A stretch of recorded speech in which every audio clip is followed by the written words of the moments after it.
Let me begin with a quote from C.S. Lewis.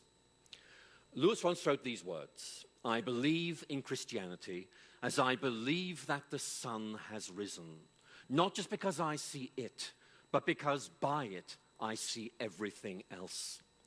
And Lewis is there giving us a vision of the double rationality of the Christian faith. It makes sense in itself, but it also makes sense of everything else.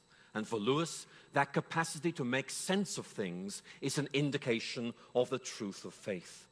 In other words, Lewis is saying that there is a map of reality, that Christianity is projecting on the screen of reality a map, and somewhere on that map are the natural sciences.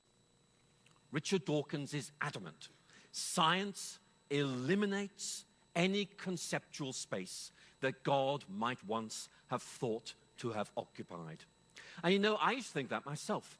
In fact, going back to my school days, I took the view that science showed us there was no God, that those who believed in God were some kind of losers who were just on the way out. And I took a certain grim satisfaction in looking into the future and thinking 10, 20, 30, 40 years, these guys who believe in God, they are going to be gone, and there's going to be nobody to replace them.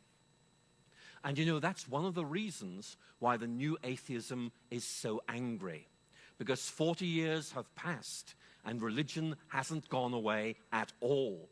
In fact, it seems to have become more influential politically and socially than ever before.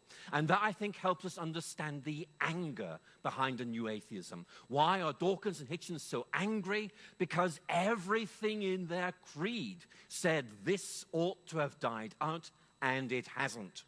And that's a real challenge, not just pragmatically, but also for their own way of thinking. If your theory says this is going to die out, and it doesn't, then that's not just a practical problem. It's also saying there might be something wrong with your theory as well.